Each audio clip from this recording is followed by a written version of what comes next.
5 casos nunca resolvidos. A polícia investigou, especialistas analisaram, mas nenhuma resposta foi suficiente. E o que restou foram perguntas e o medo de que talvez algumas coisas nunca sejam resolvidas. No vídeo de hoje vamos te mostrar... Pô, na minha cabeça é muito doido ter um caso nunca resolvido, moleque. É muito doido isso. Assim, pô, anos e anos e anos de investigação e nada. 5 casos nunca resolvidos. E aí pessoal, beleza? Meu nome é Bruno Fabio, esse daqui é o Planeta Novo e se você não é inscrito no canal, vai se inscrever agora e deixar o seu like para ajudar a gente. No vídeo de hoje, a gente vai começar a soltar alguns vídeos por aqui sobre 5 alguma coisa, a gente ainda não tem um nome pro quadro, comente aí um nome, vocês são mais criativos. Tem que dar uma ideia boa aí, né, galera? 5 o que podia ser? 5 o que, daí o cara vai comentar? 5 o quê? Não. 5 alguma coisa, o outro vai comentar. Não. Cadê a galera criativa aí, né? Pois é, então hoje a gente vai fazer o primeiro sobre 5 casos nunca resolvidos, envolvendo casos criminais e também um outro caso que vocês vão entender aqui. Bom, tô aqui com o Luca e eu quero saber qual que é a meta de likes pra mais um vídeo. Meta de like. Salve, galerinha que tá aí assistindo, almoçando e jantando. E hoje a média de like é 14 mil likes. 14 mil likes então e bora pra mais um vídeo. Na quinta posição a gente vai falar do caso de Dyatlov Pass, que aconteceu na Rússia em 1959. Tudo começou em janeiro de 59, quando 9 alpinistas experientes da Universidade Técnica dos Urais partiram para uma expedição no norte dos Montes Urais, ou seja, os caras já eram daquela região e já sabiam andar por Pô, alpinismo é um troço perigoso pra caralho. ali. O grupo era liderado por Igor Dyatlov, que tinha apenas 23 anos, mas que já era muito admirado por conta da habilidade dele. E o objetivo era chegar ao Monte Otorten, uma montanha remota isolada que o nome na língua indígena Mansi significa não vá lá.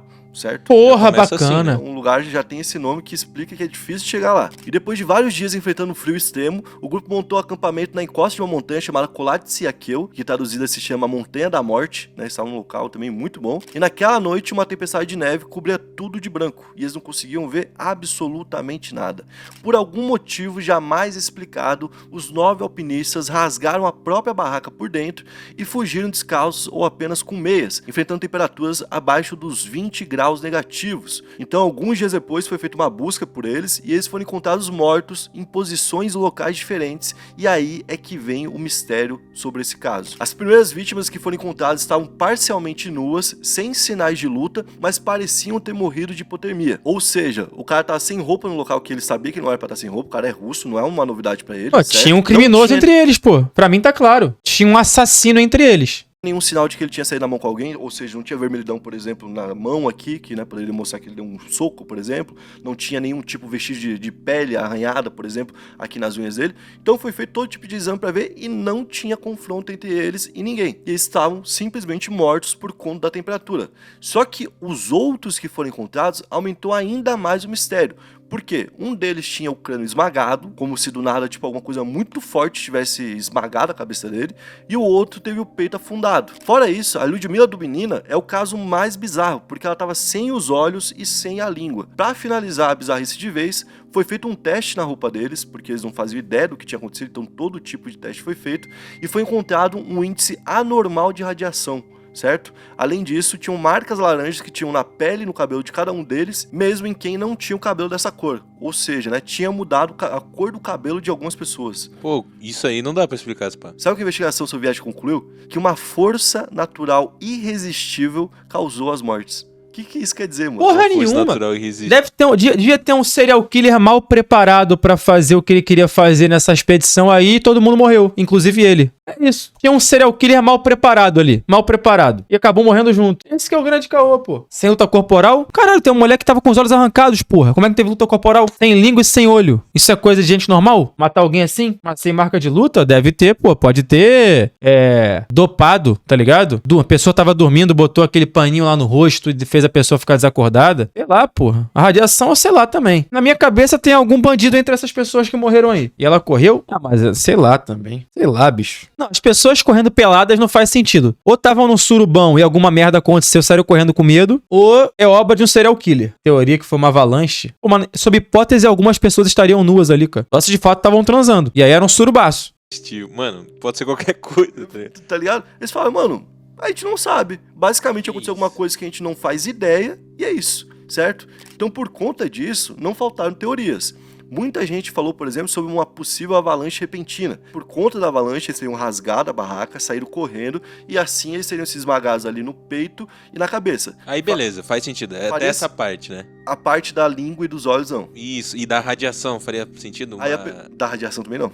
Então, da radiação. Da radiação é da nudez também não. Tudo, né? Então. Bom, outras pessoas acreditam em testes militares secretos que possivelmente teriam envolvido eles, certo? Que daí já entra numa ala de Ou teoria sem da querer, conspiração. será que não, sem querer? O quê? Eles terem caído numa área que tava testando alguma coisa?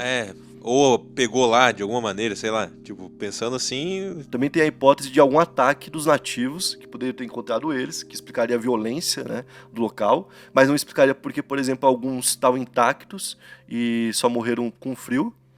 Porque tem gente que morreu com pancada. Tem gente que morreu com frio, ou seja, não foi pego. Sim. Mas mesmo assim permaneceu no frio. Tem a radiação. Ou às vezes uma parte foi pega... Tem a parte da faz mutilação. sentido. Às vezes uma parte foi pega pelos nativos, outra pela avalanche e uma outra pelos aliens. Ou pensa no grupo azarado. Mas o que aconteceu? Veio a avalanche e fez todo mundo separado. Eu acredito nas 3 teorias.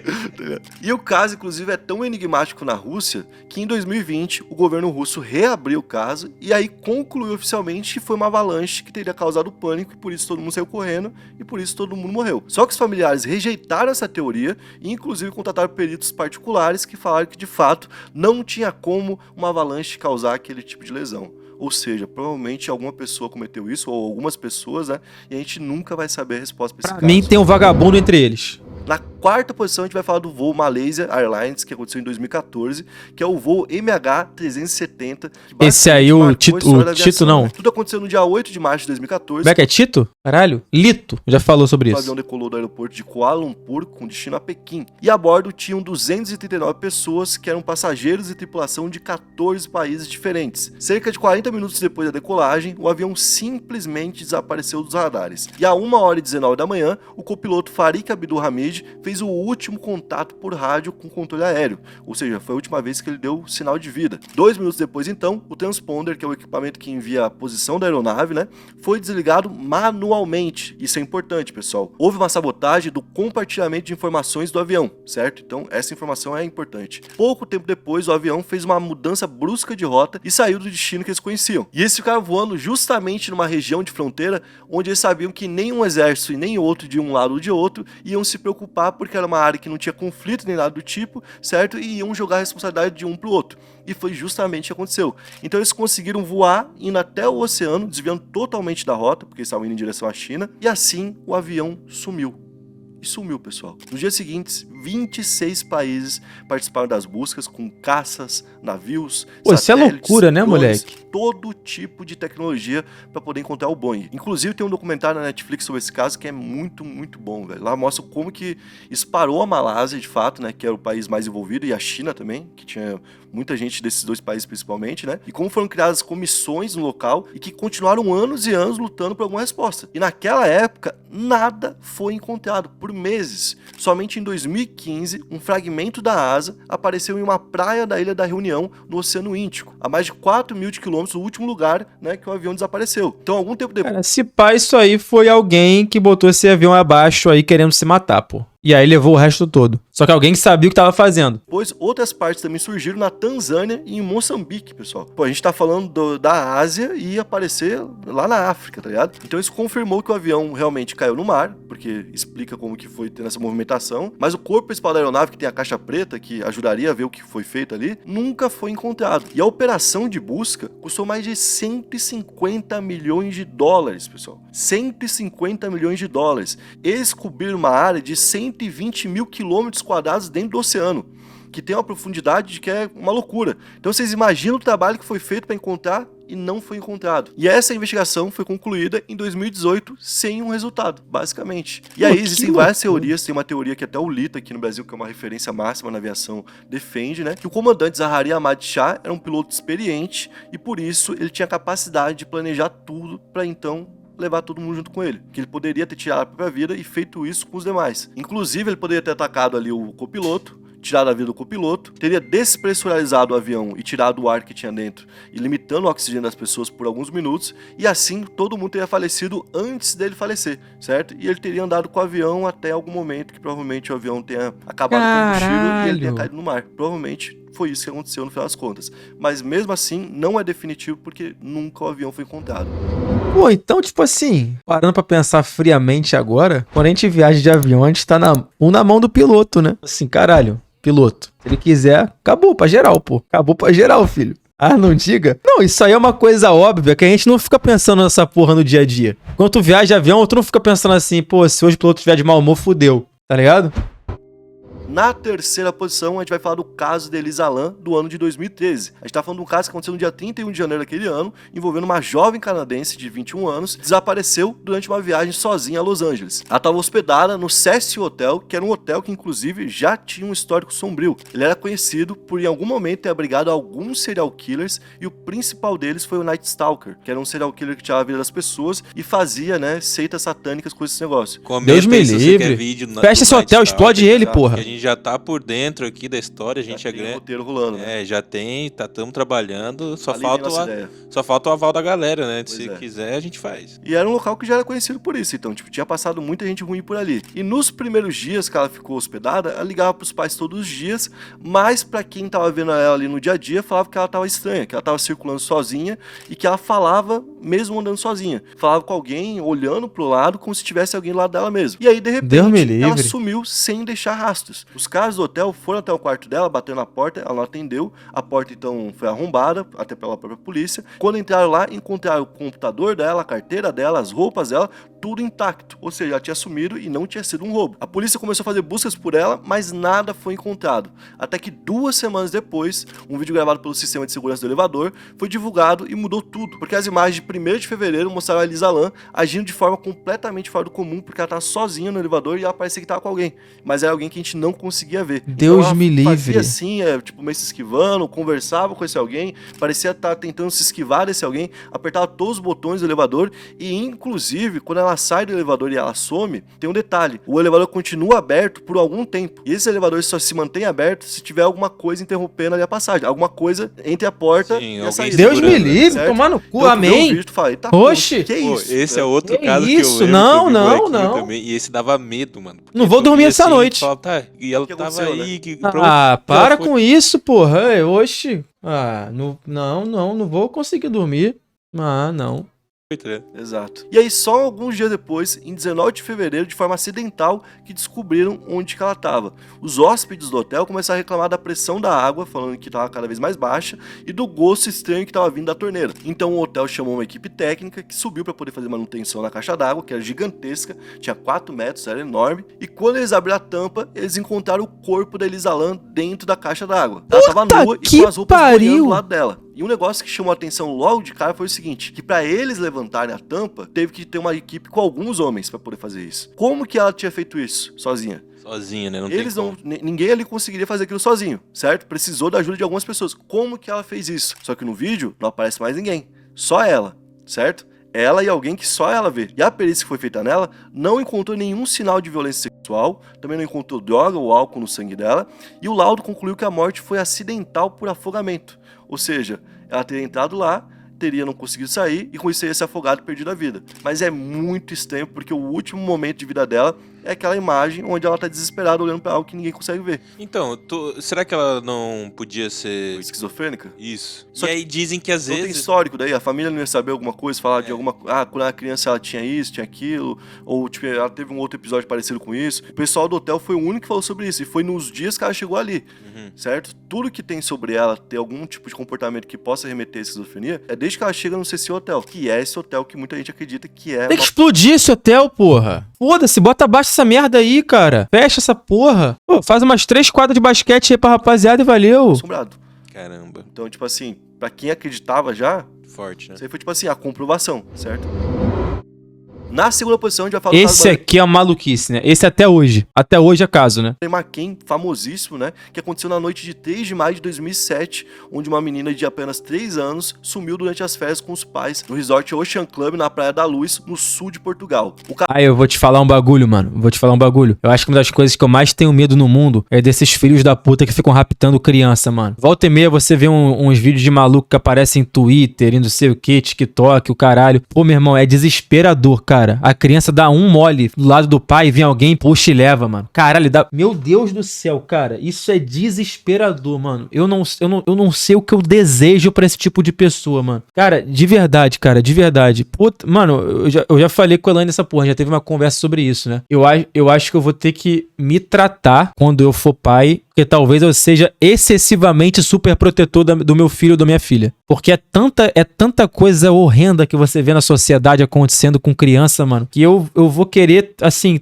me certificar sempre que vai estar tudo certo, tá ligado? Então eu acho que eu vou ter que me tratar com isso, mano. Me tratar. Porque é desesperador, bicho. É desesperador. O caso virou manchete global, mobilizou policiais de vários países e mesmo após quase 2 décadas, continua sem resposta. Então naquela noite do desaparecimento, os pais da Madeleine, que era a Kate e o Gary, jantavam em um restaurante a poucos metros do apartamento que estavam hospedados. E eles deixaram a Madeleine e os 2 irmãos gêmeos dormindo no quarto. Então tava tudo tranquilo, teoricamente, né? Porque inclusive eles estavam dentro de um resort, certo? Eles não estavam na rua. Enquanto eles estavam jantando, então, eles deixaram a porta destrancada porque eles voltavam, viam as crianças e voltavam pro jantar.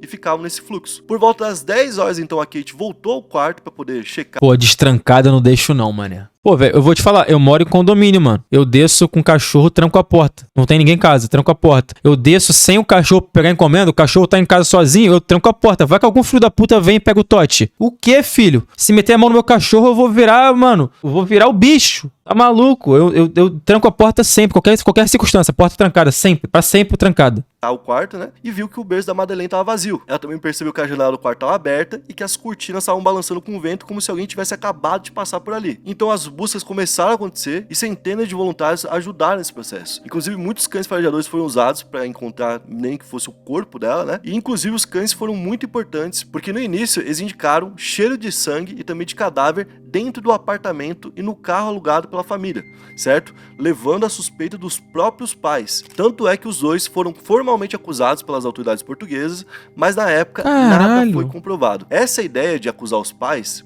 por conta da indicação dos cachorros, foi muito polêmica naquela época, para dizer o mínimo, porque eram 2 pais que tinham perdido a filha e que podiam estar sendo acusados injustamente, aumentando ainda mais a dor. Imagina os pais terem que vir a público e se explicar, mas ao mesmo tempo é o trabalho da polícia e do governo investigar esse tipo de situação, né? E com isso os pais receberam muito apoio público, principalmente da ala política. O primeiro-ministro britânico, por exemplo, naquela época, que era o cara de maior poder dentro do Reino Unido, né? O Gordon Brown, veio a público e falou, não, isso é uma injustiça que estão fazendo com os pais. Então, com a pressão internacional, o caso foi arquivado em 2008 e foi desarquivado várias vezes, já com pessoas que falam, olha, eu encontrei a Madeleine McCann aqui, ou ali, ou lá. Mano, teve uma menina na Alemanha, agora recentemente teve. Que falou que era filha deles. Tipo Sim. assim, veio no TikTok e postou e falou, sou a filha deles e não sei o que. Foi feito, inclusive, exame, né? Foi feito, claro, porque viralizou um monte e não... Pô, mano, e vou te falar, a vida desses pais aqui, mano, hoje em dia deve ser um inferno, mano, porque eles não tiveram a real resposta sobre tudo que aconteceu. É uma série de crenças sobre o que pode ter acontecido, mas nenhuma concreta, e deve aparecer diariamente uma porrada de suposta aparição da filha deles em tal lugar do planeta que eles acham que é, e aí olham, e aí não sabe se é, se não é, faz exame, não faz exame. Pô, deve ser um inferno, bicho. É, né? Lógico que não era, né, mano? Tipo, em vez de procurar a polícia, eu vou gravar um vídeo aqui. Se ela aparecesse,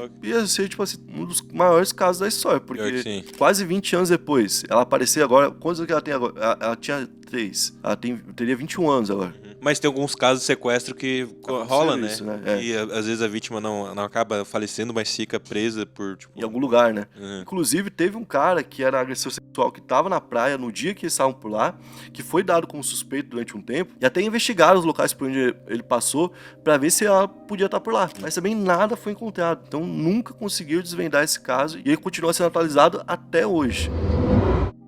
E na primeira posição a gente tinha que falar do caso mais emblemático da história dos Estados Unidos, o caso do Zodíaco. Entre os anos de 68 e 69, ele basicamente tacou terror na Califórnia, porque além de ele tirar a vida de pelo menos 5 pessoas, ele ainda se comunicava com a sociedade através de cartas que ele escrevia para vários jornais. Inclusive o nome Zodíaco, quem deu foi ele mesmo. Ele se auto-intitulou de Zodíaco, né? Nessas cartas, inclusive, ele zombava da polícia, falava que ia tirar mais vidas e, inclusive, falava que se a carta não fosse publicada, ele ia fazer isso o mais rápido possível. E nessas cartas, muitas vezes ele mandava algumas frases, só que numa língua que ninguém conhecia, com códigos que nunca foram decifrados.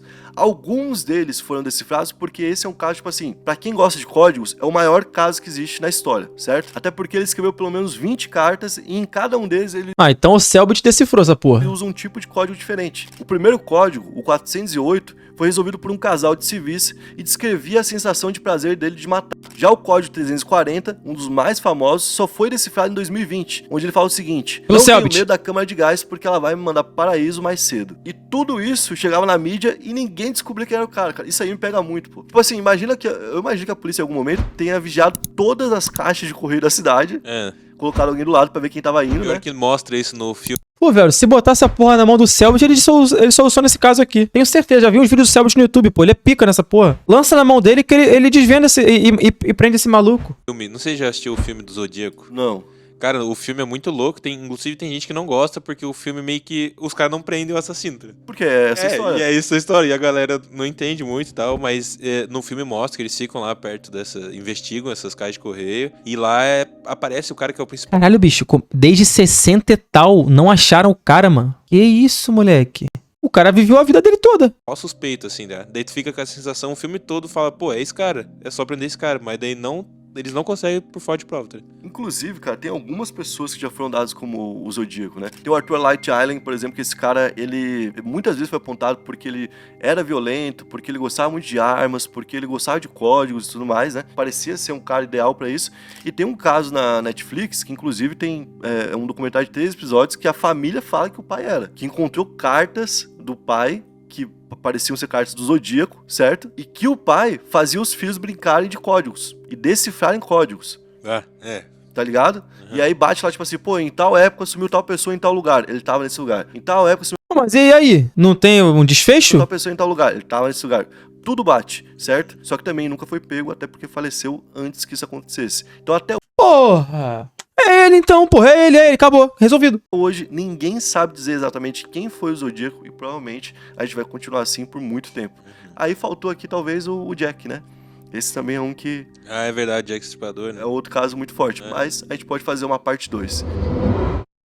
Esse foi o vídeo de hoje. Pô, esse da Madeleine Maconha aí é uma loucura completa, viado. O bagulho parou a Inglaterra. Espero que tenham curtido. Se curtiu, deixa o like, se inscreve no canal e comenta pra gente um outro tema que você queira ver aqui no 5 alguma coisa e dá um nome também pra gente, beleza?